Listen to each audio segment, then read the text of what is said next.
first thing you need to know is the type of tap you are pouring from. There are two main types, Freeflow and Compensator.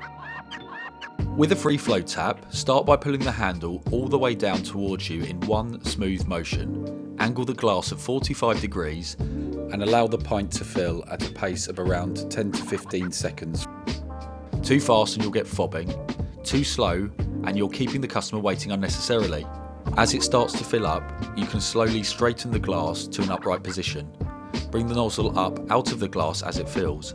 Never allow the nozzle of the tap to dip into the beer, it's unhygienic. Once you've almost finished pouring the pint, if you feel you need a bit more head on the beer, you can push the handle of the tap away from you and this will create a nice amount of foam to finish the pint off. With a Compensator tap, the area of travel is much narrower compared to a Freeflow tap, around 45 degrees instead of 90 degrees. Pull the tap fully.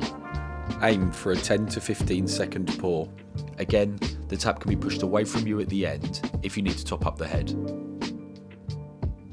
Use the adjuster valve to control the flow and speed of the pint. This shouldn't need playing with once you've got the beer pouring in the right amount of time and a good head formation. To control the flow of beer on a Freeflow setup, look for the flow control under the bar. It will have directional arrows that indicate the rotation for open and closed. Open equals more flow or quicker, closed equals less flow or slower. These aren't designed to be messed around with all of the time. If you find yourself frequently having to make adjustments, speak to your cellar engineer. To learn more about what goes into serving the perfect pint, click on this video and don't forget to subscribe.